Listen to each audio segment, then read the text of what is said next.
Paul Whitmore had learned how to sit very still. In his home office on the north side of Chicago, he kept his shoulders relaxed, his breathing slow, his face neutral. From the outside, nothing about him suggested panic. He looked like a man in control, neatly dressed, hair trimmed, hands steady as they rested on the edge of the desk. But inside, everything was coming apart. His phone vibrated again. Then again. Paul did not pick it up right away. He already knew what it would say. Another notification. Another reminder. Another warning that time had almost run out. When he finally turned the screen, face up, the words blurred together into the same message he had been reading for weeks. Overdue balance, final notice, immediate action required. Gambling losses layered on top of credit cards. Short-term loans feeding long-term ruin. Every attempt to win it back had only made the hole deeper. He closed his eyes for a moment and exhaled through his nose. Calm, he told himself. Stay calm. Paul lived two lives, and he had become very good at keeping them separate. One phone lay openly on his desk, synced to shared calendars and polite reminders, dinners, meetings, anniversaries. The other stayed hidden in a drawer, kept on silent, used only for messages he never wanted his wife to see. On that second phone, collectors called at all hours. Numbers he did not recognize. Voices that no longer bothered to sound patient. Sometimes they called his office line. That was new. That was dangerous. Catherine Whitmore trusted him. Kate, as everyone called her, believed in order, transparency, and careful planning. She believed that problems could be solved if they were addressed early and honestly. Paul had let her believe that about him, too. Kate was everything he was not. At 41, she ran a regional network of senior care facilities, assisted living centers known for their cleanliness, stability, and reputation. She moved through her days with quiet confidence, dressed in tailored suits, speaking in measured tones that made people listen. Staff trusted her. Partners respected her. Investors rarely questioned her decisions. At home, she was gentle in a way Paul had once mistaken for weakness. She asked how his day had been. She believed his answers. When he said he was tired, she told him to rest. When he said he had meetings late into the evening, she warmed leftovers and left the kitchen light on for him. Paul watched her from a distance, even when they sat in the same room. He felt something tight and bitter in his chest when she spoke about new projects or expanding services. She never bragged. She never needed to. Her success was simply a fact of life, solid, unquestioned, permanent. His was not. Paul's resentment did not arrive all at once. It had grown slowly, like mold in a dark place. At first, he had been grateful. Kate had supported him after his failed startup, helped him recover, never once thrown his mistakes in his face. But gratitude had curdled into something uglier. Every achievement of hers reminded him of what he lacked. Every calm solution she offered felt like a quiet judgment. He smiled at her anyway. He had learned how. There was someone else now. Emily Carter. Emily was 22. With wide eyes and a laugh that came easily. She worked at a clothing boutique in a downtown mall, folding sweaters and recommending sizes, her future still unwritten. Paul had met her by accident, buying a gift for Kate, an anniversary present chosen with the same care he applied to every performance. Emily looked at him as if he were impressive, successful, strong. She believed his stories without asking for proof. When he spoke about being misunderstood at home, about feeling invisible in his own marriage, she listened with sympathy instead of skepticism. With Emily, Paul felt seen in a way that did not require explanation. He told her he was trapped. He told her the marriage was a mistake made during a hard time. He did not tell her about the prenup. He did not tell her that walking away would leave him with nothing. Instead, he spoke about timing and complications, about fixing things soon. She believed him. That was the most dangerous part. Paul had not married Kate for love. Not really. He had married her because he needed stability when everything else had collapsed. He had needed shelter, status, a way to survive without admitting failure. Kate had offered partnership. Paul had offered commitment. It had seemed fair at the time. 7 years later, the silence between them was heavy with things never said. Kate trusted. Paul hid. And every unanswered call, every unpaid balance, every secret message pushed him closer to a truth he refused to face. Something was going to break. The question was no longer whether it would happen, but who would pay the price when it did. Paul found the will by accident, or at least that was how he later described it to himself. Kate was at work, her schedule packed with meetings and site visits. The house was quiet in the way it rarely was during the day, and Paul had gone into the study to look for a tax document he claimed he needed. He opened drawers he normally ignored, flipping through neatly labeled folders, each one a reflection of Kate's habit of planning for every possible future. That was when he saw the envelope. It was thicker than the others, marked with a date from the previous year. The word will was printed clearly across the top. Paul stood still for a long moment, his fingers hovering above it, his pulse quickening as if his body already understood what his mind had not yet allowed itself to consider. He told himself he was only going to glance at it, just enough to know what it contained. Paul sat down and unfolded the pages slowly. The language was formal, precise, written by professionals who had done this many times before. He skimmed it first, searching for names for clauses that mattered. And then he saw it. His name. Not once, but again and again. The sole beneficiary. The only person listed. No relatives. No charitable foundations. No trusts split among multiple parties. Everything, assets, property, accounts, assigned to him in the event of her death. Paul stared at the page, rereading the sentence until the words stopped feeling real. His chest tightened, not with relief, but with something sharper, something electric. He thought of the prenuptial agreement she had insisted on before the wedding. At the time he had agreed easily, almost casually. He had nothing then, nothing to lose. The contract was airtight, written to protect what she had built long before she met him. In the event of divorce, he would walk away with exactly what he had brought into the marriage, which was nothing. Divorce was not an option. It never had been. Paul leaned back in the chair and laughed under his breath, a short, humorless sound. The irony was almost elegant. If Kate left him, he would be ruined. If she stayed, he would continue to disappear beside her. But if she died, the thought landed fully formed before he had time to push it away. By that point, his debts were no longer abstract numbers. They were real, pressing, relentless. Nearly $320,000 spread across credit cards, personal loans, and gambling platforms that no longer extended him even false hope. Every day brought new reminders that patience had run out, that forgiveness was not coming, that will change the shape of the problem. Paul imagined the silence after it was over.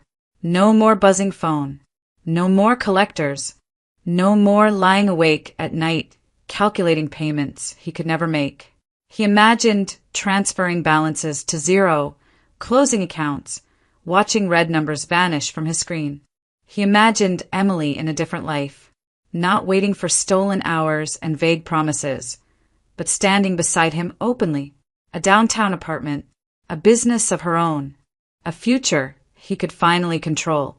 Power returned in those thoughts, not the loud, aggressive kind, but something colder and steadier, the power of inevitability. Paul did not think of it as murder at first. He thought of it as a solution. A final correction to a series of mistakes that had been spiraling for too long. Kate had planned for every outcome, including her own mortality. She had signed the papers herself. She had trusted him completely. That trust became the final piece that made everything possible. He folded the will carefully and placed it back in the envelope, sliding it into the folder exactly as he had found it. When he stood, his legs felt unsteady. but his mind was clear in a way it had not been for months. Something inside him had crossed a line, quietly, without drama or hesitation. Paul left the study and closed the door behind him. By the time Kate came home that evening, he was already smiling, already listening, already playing his part. But the marriage had changed, and so had he. The nights became Paul Whitmore's refuge. After Kate went to bed, after the lights were off and the house settled into its familiar quiet, he sat alone in the dark glow of his laptop. He kept the screen angled carefully, the volume muted, the door to the study locked. These were not the kinds of searches a man wanted reflected in shared histories or accidental notifications. He told himself he was only gathering information, understanding possibilities, learning how things happened in the real world, not in crime dramas or exaggerated headlines. He read medical forums, archived articles, case summaries stripped of emotion and reduced to outcomes. His focus narrowed quickly. If something were to happen, it would have to look ordinary. Food poisoning, a sudden reaction, a cardiac event triggered by stress or something poorly tolerated. Nothing violent, nothing dramatic, something that could be explained in a sterile report, filed away with minimal questions. Paul was not interested in chaos. He needed plausibility. He needed silence. He read about symptoms without lingering on details, scanning for patterns rather than specifics. How long it took for discomfort to appear. How confusion could be mistaken for fatigue. How timing mattered more than force. He did not dwell on suffering. He framed everything as cause and effect, input and outcome. Distance made it easier. Acquiring what he needed required the same approach. Indirect, unremarkable, forgettable. Paul did not buy anything himself. He did not leave a trail that led straight back to him. He asked questions in places where questions were common, leaned on connections that barely registered as connections at all. Nothing urgent, nothing suspicious. By the end of the week, the plan existed fully formed in his mind, even if he never wrote it down. At home, his behavior toward Kate shifted in ways so subtle she did not notice. He became more attentive, more present. He asked about her day and listened carefully to the answers. He offered to cook, to drive, to handle small tasks she normally took care of herself. He touched her shoulder when he passed by. He smiled more. Kate took it as relief, as reconnection. She told herself that whatever distance had existed between them was finally easing. Paul watched her closely. He memorized routines, habits, preferences. He noted what made her relax, what made her feel safe. Trust, he realized, was not something that arrived suddenly. It was something reinforced quietly over time. Through consistency, the restaurant was the final decision. It was not a new place or a trendy one. It was familiar, comfortable, a location tied to anniversaries and celebrations, to conversations that had once mattered. Kate liked it there. She felt seen there. The staff knew them. No one asked unnecessary questions. Paul understood the importance of setting. If something went wrong in a place associated with comfort and routine, people looked inward for explanations. Stress, health, chance. They did not look for betrayal. He booked the table days in advance, requested their usual spot, planned the evening down to the smallest detail. Everything was meant to feel effortless. There were moments, brief, unwelcome flashes, when doubt tried to surface. Not fear of consequences, but an awareness of finality. Once the line was crossed, there would be no revision, no apology that could undo what had been done. Paul acknowledged those thoughts without engaging them. He had already gone too far. By the time he closed the laptop on the last night of preparation, there was no adrenaline left, no excitement, only a heavy, focused calm, the kind that came after decisions were made and alternatives discarded. Paul stood in the quiet house and listened to the sound of Kate breathing upstairs. He did not feel guilt. He felt resolved. There would be no turning back. The restaurant sat along the Chicago River, its wide windows reflecting the city lights like calm water holding its breath. Inside, everything was designed to slow time. Soft jazz playing low enough to feel private, linen tablecloths smoothed by practiced hands, silverware aligned with quiet precision. It was the kind of place Kate associated with milestones, not danger. She was visibly relaxed as they took their seats.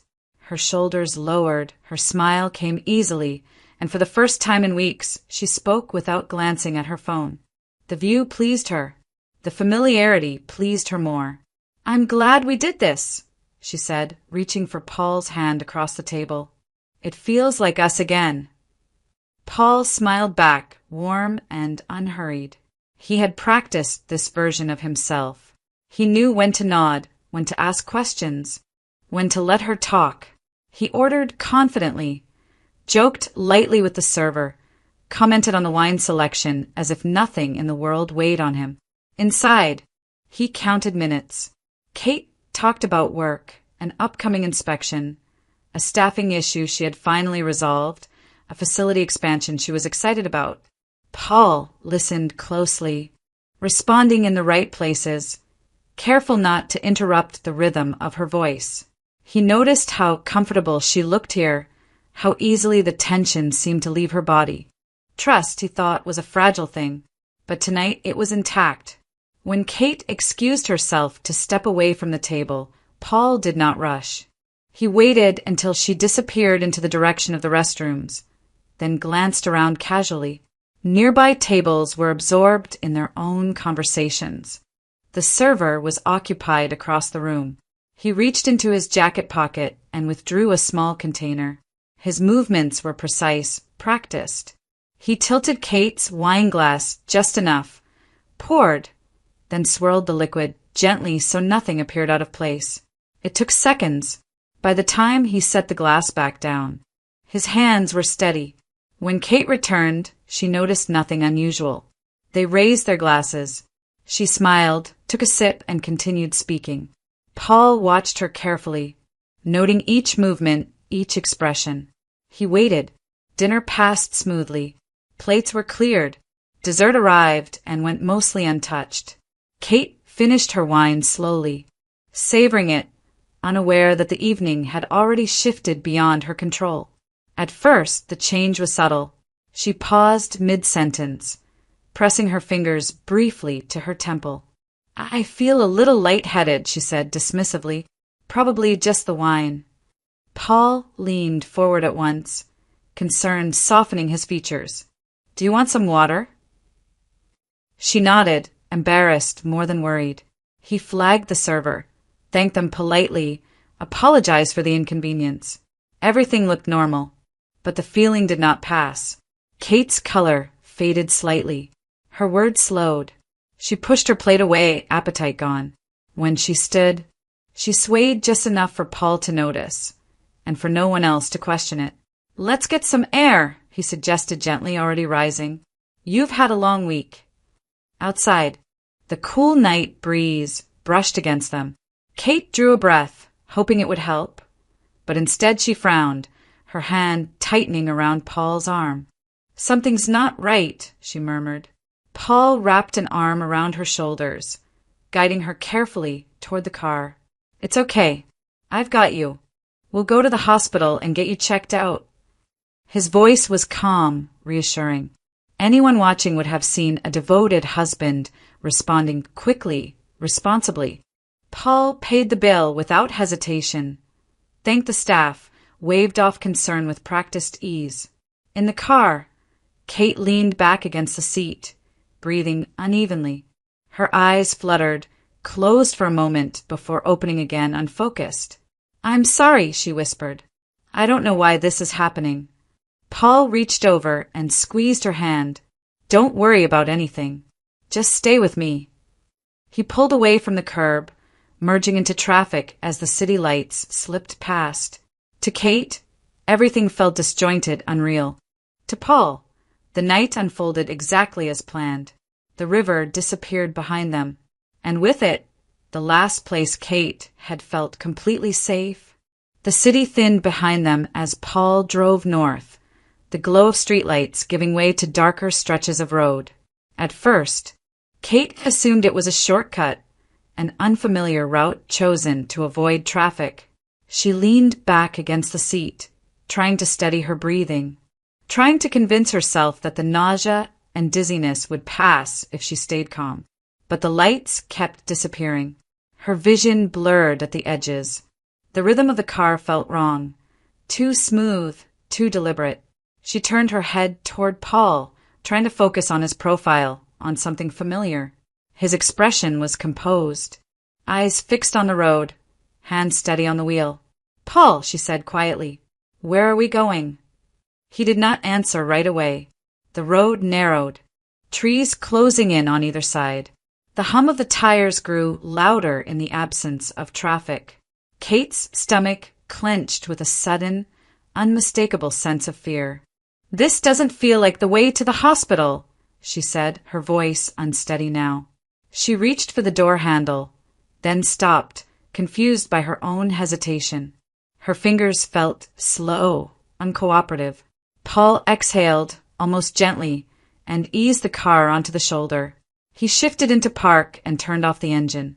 The silence pressed in immediately, thick and unnatural. Kate looked at him, really looked at him, and something in her chest tightened. "Paul," she whispered, "what's happening?" He turned toward her then. The concern was gone from his face, replaced by something distant and cold. Not anger, not excitement, just resolve. "I didn't take you to the hospital," he said evenly. "I never planned to." Her mind struggled to catch up with the words. "What do you mean?" she asked. "I'm sick. I need help." Paul nodded once, as if acknowledging a minor inconvenience. "You're sick because I made you sick." The sentence landed without emphasis, without cruelty in the delivery. That was what made it unbearable. Kate stared at him, her heart pounding so hard she could feel it in her throat. "You," she swallowed. "Try it again. You're not making sense." "I poisoned the wine," Paul said, "back at the restaurant." For a moment, she could not breathe. The night seemed to tilt, reality slipping sideways. "That's not funny," she said weakly. "Paul, stop." He watched her struggle, his expression unchanged. It wasn't supposed to be funny. Her thoughts fractured, images overlapping, memories crashing into one another. The dinners, the smiles, the careful touches. "Why?" she asked, the word tearing out of her. "Why would you do this?" Paul looked ahead through the windshield, as if the answer were written somewhere in the darkness. "Because I had no other way out." He spoke slowly, methodically, as though explaining a business decision. He told her about the debts, the gambling losses, the calls from collectors she had never heard. He told her about the prenuptial agreement and how it left him with nothing if he walked away. And finally, he told her about the will. "You made me your sole beneficiary," he said. "You signed it yourself." Kate shook her head, tears blurring her vision. "I trusted you," she said. "I trusted you with everything." Paul met her gaze at last. "That was your mistake." The words cut deeper than the confession itself. She reached for him instinctively, her hand brushing his sleeve. "Please," she said, "we can fix this. Whatever it is, we can fix it." He pulled away. Paul opened his door and stepped out of the car. Cold air rushed in, carrying the smell of damp earth and leaves. He walked around to her side and opened the passenger door. "Get out," he said. Kate stared at him in disbelief.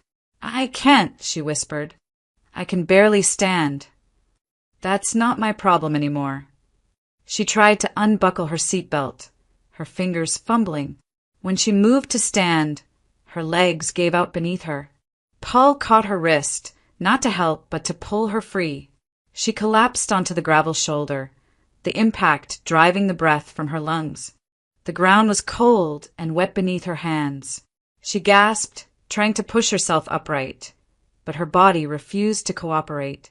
Panic surged through her, sharp and overwhelming.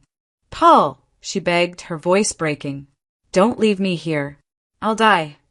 He looked down at her without pity. "That's the idea." She sobbed then, the sound raw and desperate.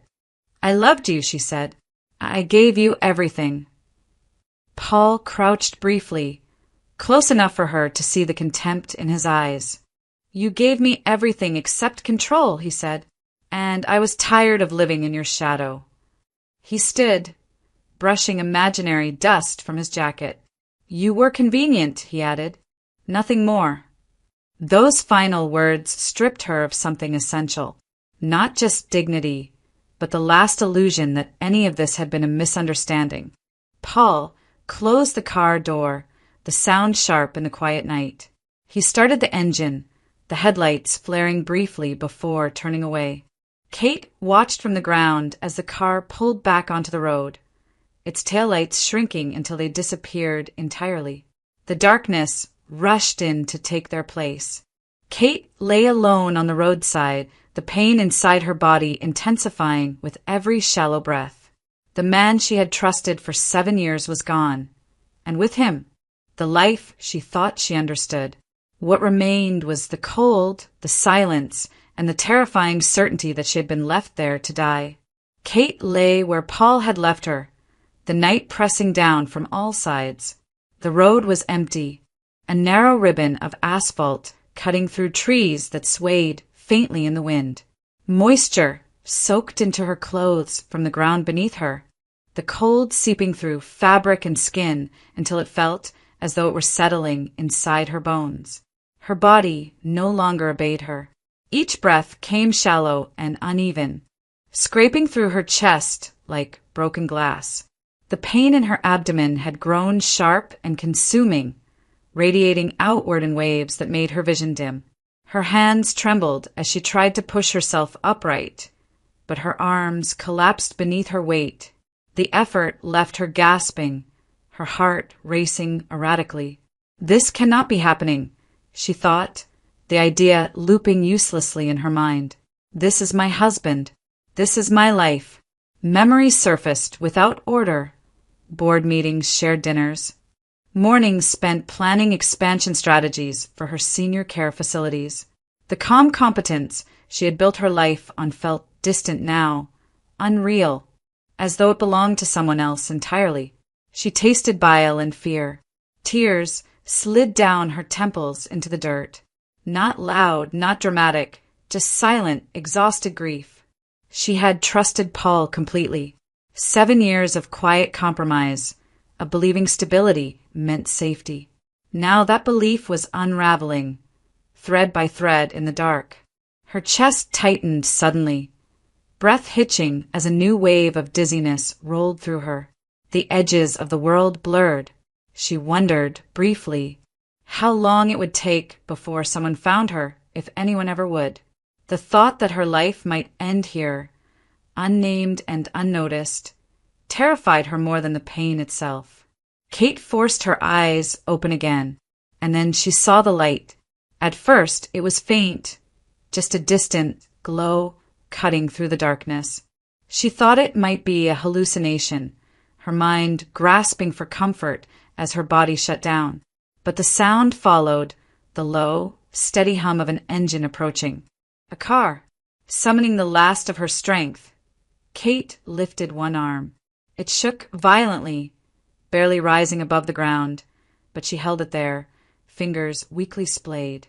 Her mouth opened as she tried to call out, but only a hoarse sound escaped. The headlights grew brighter, slowing. The vehicle pulled over several yards ahead, tires crunching against gravel. A door slammed. Footsteps followed, quick, purposeful. "Hey, are you okay?" A man's voice called out, sharp with alarm. Kate tried to answer. Her lips moved, but no sound came. The world tilted, darkness creeping in again. The man reached her, dropping to one knee beside her. "Oh my God," he said quietly, already pulling out his phone. "Can you hear me?" She forced her eyes open, just enough to focus on his face. Recognition flickered weakly. Daniel Reeves. They had crossed paths professionally more times than she could count. Industry conferences, boardroom negotiations, cautious conversations as competitors who respected each other's work. Seeing him here, on this deserted road, felt impossible. "Kate," Daniel said, disbelief cutting through his urgency. "Kate Whitmore." She managed the smallest nod. He didn't hesitate. One arm slid behind her shoulders, the other supporting her legs, as he carefully lifted her from the ground. She was vaguely aware of how light she felt, of how wrong that seemed. Cold air rushed past as he carried her to his SUV and laid her gently across the back seat. "I'm taking you to my medical center," he said, already dialing a number. "Stay with me. Do not close your eyes." She wanted to tell him what had happened, wanted to warn him, but the effort was too much. Her body was fading, retreating inward. Daniel spoke rapidly into the phone, issuing instructions, his voice steady despite the urgency beneath it. The car accelerated, tires gripping the road as he drove with controlled speed toward the city's outskirts. The interior lights blurred overhead. The pain dulled slightly, replaced by a heavy numbness. Kate's breathing slowed, her thoughts slipping away from coherence. As the car turned sharply, she felt something cool placed against her neck, heard Daniel's voice again, closer now, urgent but reassuring. "You're going to be okay," he said. "I've got you." Kate tried to hold onto those words, tried to believe them. The last thing she felt was movement, hands light, voices overlapping. As the car stopped and doors opened, brightness flared briefly, then vanished. Kate Whitmore slipped into unconsciousness as treatment began, her life hanging by a fragile thread. But no longer alone in the dark, Kate woke to a steady, rhythmic beeping and the sharp, sterile scent of antiseptic. For several seconds, she did not understand where she was. White ceiling panels drifted in and out of focus above her. Lights too bright, too clean. Her throat burned when she tried to swallow, and a dull ache spread through her limbs as if her body had been drained of strength. She turned her head slightly and felt resistance and 4-line tugging at her arm. "You're awake," a calm voice said nearby. "Don't try to move." Kate blinked again. A woman in her late 60s stood beside the bed, silver hair pulled back neatly, eyes alert and steady behind thin-framed glasses. A physician's badge hung from her coat. "You're in a private medical facility," the woman continued. "You were brought in last night in critical condition. My name is Dr. Helen Reeves. I'm a toxicologist." Toxicologist. The word cut through the fog instantly. Kate's pulse quickened.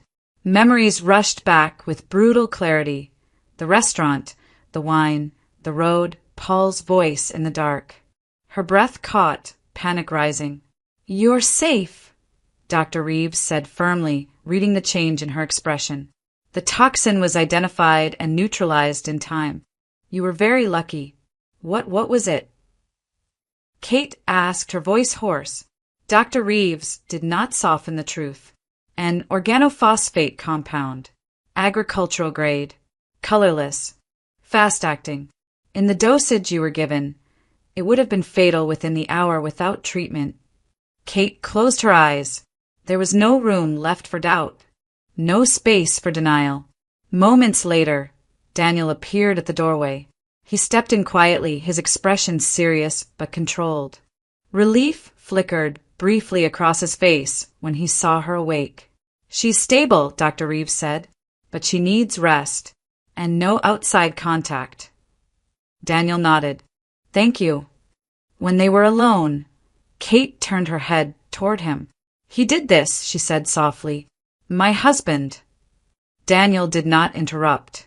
He pulled a chair closer to the bed and waited. Kate spoke slowly, carefully, as if each word had weight. She told him everything, from the debts she never knew about, to the prenuptial agreement, to the will Paul had discovered. She described the dinner, the moment she left the table, the taste of the wine when she returned. She told him about the road, the confession, the way Paul had forced her out of the car and left her on the ground. Daniel listened without expression, but his jaw tightened with every detail. When she finished, silence settled between them. "This wasn't desperation," Daniel said finally. "This was premeditated." Kate nodded faintly. "He planned it. He wanted me dead." Daniel stood. "Then we're going to make sure the truth is documented and protected." He moved quickly after that, but quietly. No public reports. No emergency notifications. Kate was officially unlisted as a patient. Only a handful of people knew she was alive.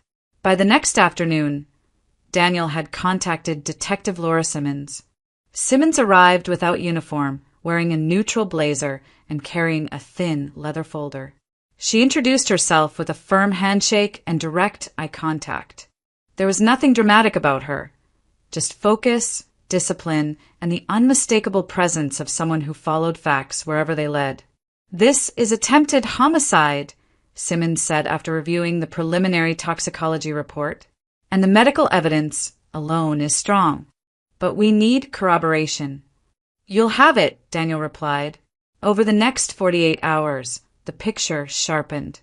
Paul Whitmore's financial records revealed escalating debt. Over $300,000 spread across high-interest personal loans and credit lines. His gambling history showed consistent losses, accelerating over the past 6 months. There were late-night withdrawals, hidden accounts, and repeated calls from debt collectors, some of which had already begun reaching Kate's office. Then there were the messages. Simmons obtained a warrant to access Paul's cloud backups. What they found was precise, damning, and impossible to explain away. Messages to Emily Carter, promises of an apartment, startup funding, a future together once everything was resolved. One message, sent the night of the dinner, read simply, "Soon it will all be over.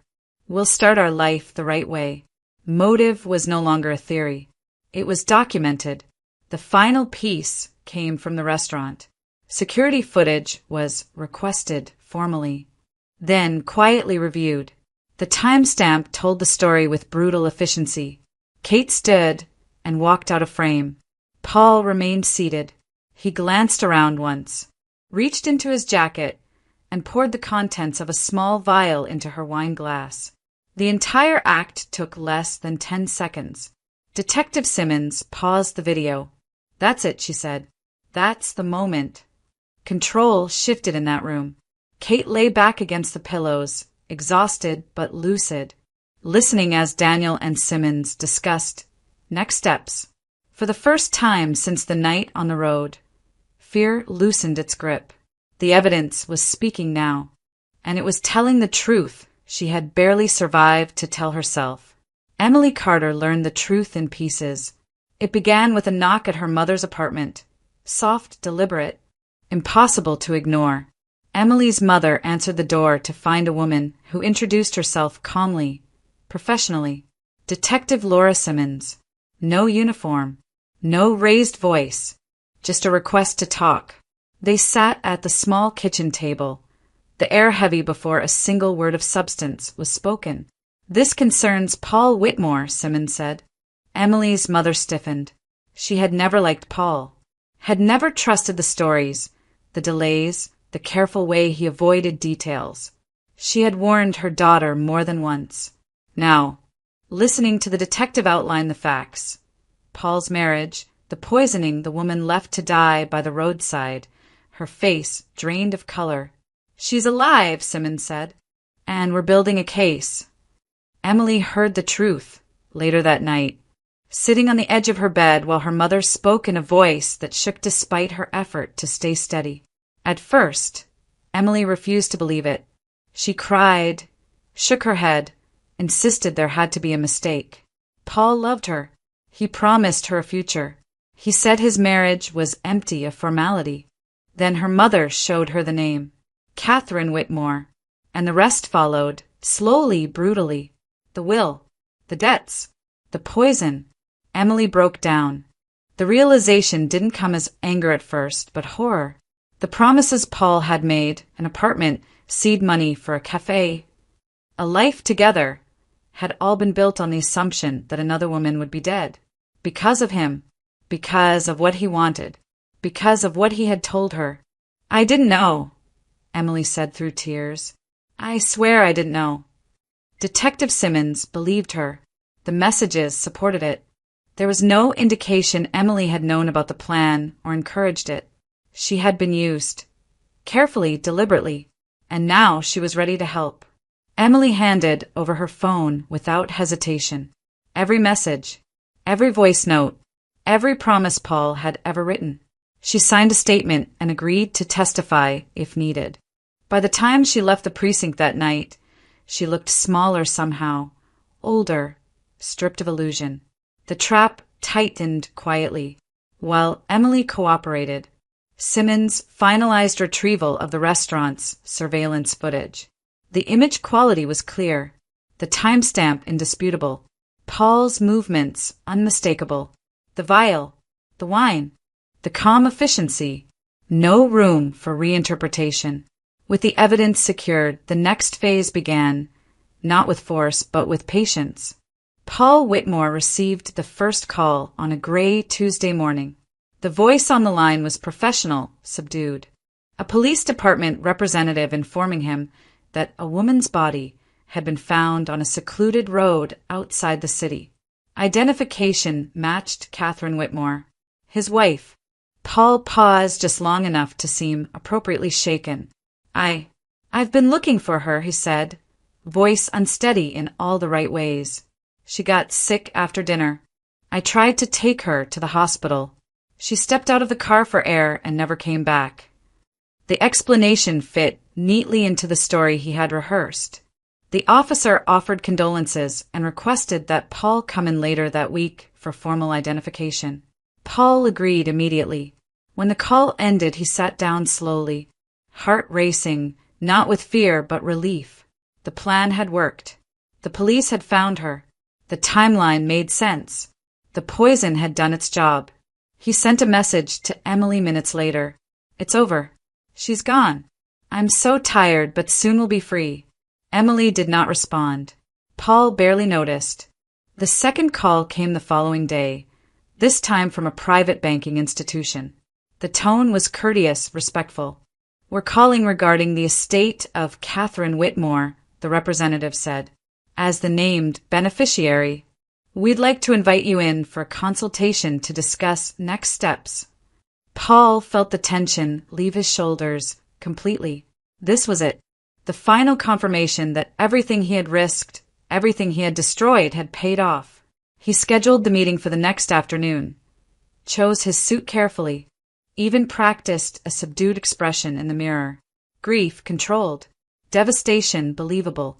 He walked into the bank calm, composed, already imagining the moment the debts would vanish, already planning what Emily would say when he told her the money was secured.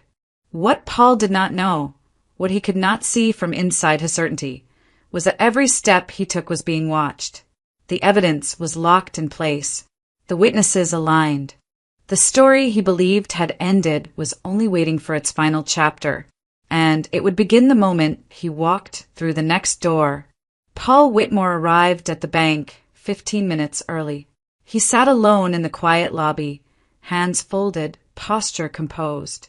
The building smelled faintly of polished wood and coffee. Everything about the place suggested stability, money that lasted, decisions that mattered. He welcomed the feeling. It made what came next feel real. When the receptionist directed him to the conference room on the third floor, Paul straightened his jacket and practiced the expression he had perfected. Restrained grief, dignified exhaustion, a man doing his duty in the aftermath of loss. He knocked once and stepped inside. The room was larger than he expected, anchored by a long table of dark glass. 3 people were already seated. Paul's breath caught. At the far end of the table sat Catherine Whitmore, alive, thinner than he remembered, paler, but unmistakably real. Her posture was upright, her expression steady, her eyes fixed on him without warmth or shock, only clarity. For a moment, Paul's mind refused to cooperate. The room tilted. The walls seemed to shift outward. "You," he began, his voice failing him. "Hello, Paul," Kate said calmly. He took an involuntary step back. "This isn't funny," he said hoarsely. "What is this?" Before anyone could answer, the door behind him opened. Detective Laura Simmons entered with two uniformed officers. Their presence was unhurried, precise. One of them gently closed the door. "Paul Whitmore," Simmons said, displaying her badge. "You are under arrest for attempted first-degree murder." The words landed without force, but they were final. Paul shook his head, backing toward the table. "This is a mistake," he said. She's supposed to be alive," his mind finished helplessly. Simmons gestured to a chair. "Please sit." He didn't. One of the officers stepped closer, not touching him, simply waiting. Paul's knees gave slightly, and he lowered himself into the nearest chair, eyes never leaving Kate. "How?" he whispered. "I watched you die." Kate finished quietly. "You watched me suffer." She slid a folder across the table toward him. Simmons spoke again, her voice measured. "We have a full toxicology report confirming organophosphate poisoning.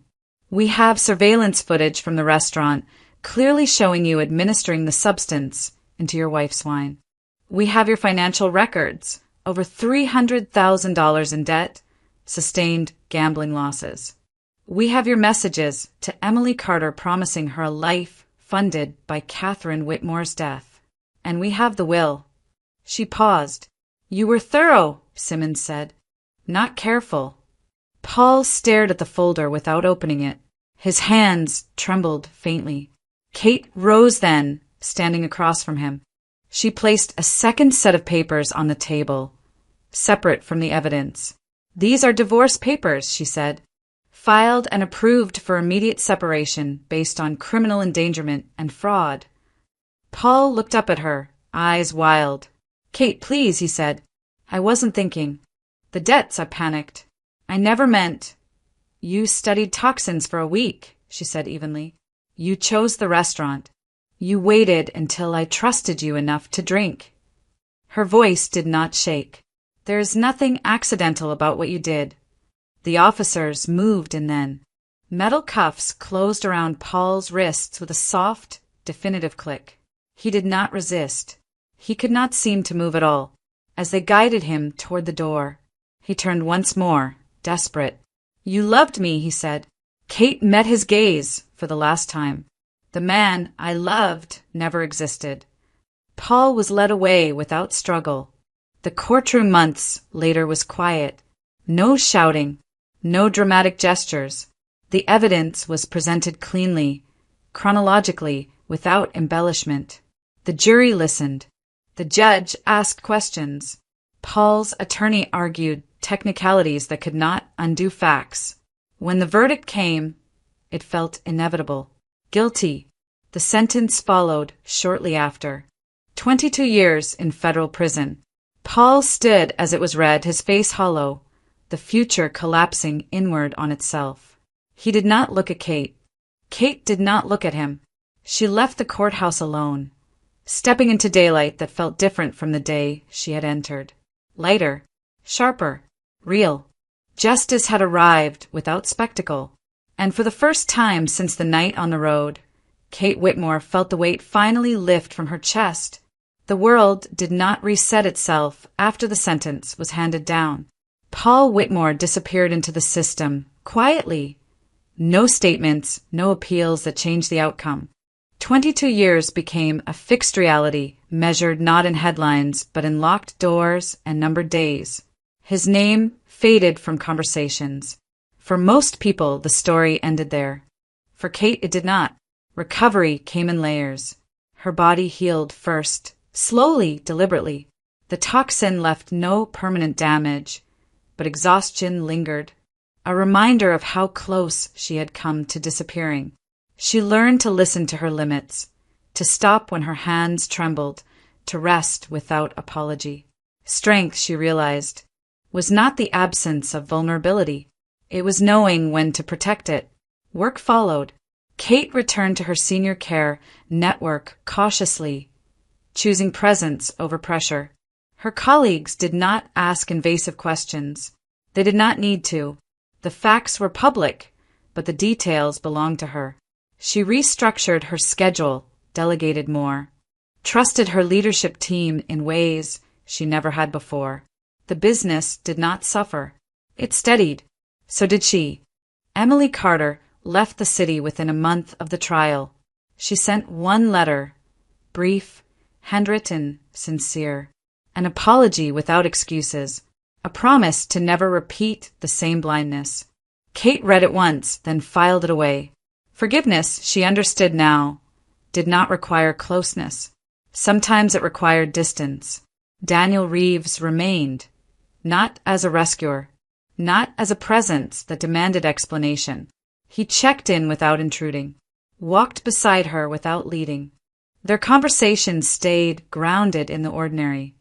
Work logistics, health updates, long silences that did not need filling. Trust rebuilt itself slowly, without declarations or urgency. When something deeper began to form between them, it did so quietly. There was no dramatic moment, no turning point that demanded recognition, just a growing ease, mutual respect, a sense of safety that did not depend on control or obligation. Daniel never asked her to move faster than she could. Kate never felt the need to perform gratitude or reassurance. They chose each other deliberately. Time passed. Kate learned that survival was not a single act of defiance, but a series of choices made afterward. The choice to believe her instincts again. The choice to establish boundaries without guilt. The choice to walk away from what felt wrong, even when it was familiar. She no longer equated endurance with silence. On the anniversary of the night, she had been left on the roadside. Kate took a long walk along the river. The water moved steadily beside her, indifferent and constant. She did not feel anger. She did not feel triumph. She felt present. Justice, she understood, was not about revenge. It was about clarity, about restoring truth to its rightful place, about ensuring that harm had a name and consequences. And then there was life, the part that continued. Kate's strength had never been loud. It had never required spectacle.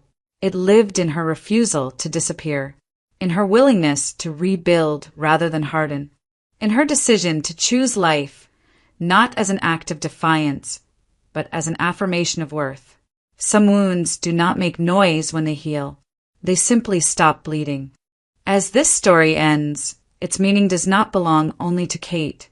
It belongs to anyone who has trusted too deeply, stayed too quiet, or mistaken control for love.